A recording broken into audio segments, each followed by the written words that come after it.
Raw pork. This is how you make chorizo. I'm gonna be jumping in how to make one of my favorite breakfast taco ingredients, chorizo. Oh, it makes a perfect little pyramid.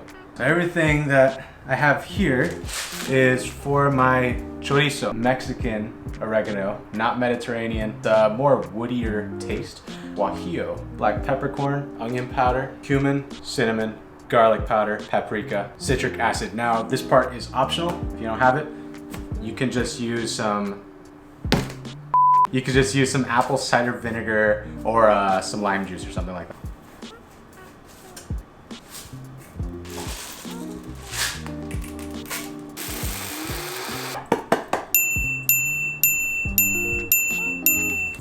Now this is my chorizo spice blend. Check that out, buy one, get one free.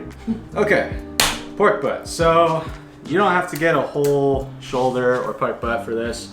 You can get the ground, that's totally fine. It's just nice to have the whole thing because you can do multiple things with it. Like I'm gonna make some tacos with this side right here, and then maybe this side right here, I'll do my chorizo. Also, it also has a good amount of fat here, which is what I want for my emulsification on that chorizo. So I'm just gonna cut my pork into strips like this for my grinder. Okay, here's a quick little tip if you got a grinder. I usually keep my grinders in the freezer.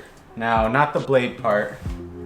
The blade part I usually just leave out at room temp, but this part I usually keep in the freezer so I make sure that everything is cold while I'm working with it. You can use a food processor for this as well. Okay, I should plug this in first. Pro tip. Pro tip, plug it in.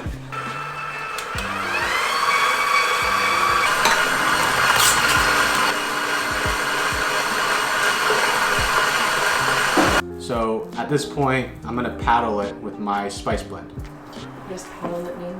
What does paddle it mean? Yeah.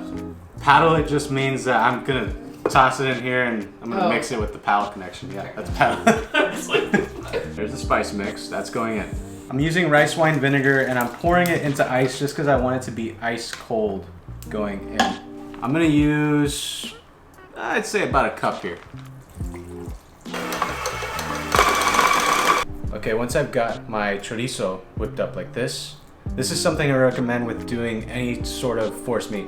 Put it into a little pan and then just cook this off in the oven, taste it, and then you can adjust if it needs more salt or spice, whatever. There's my chorizo right there. That's done, ready to go. This is how to make chorizo.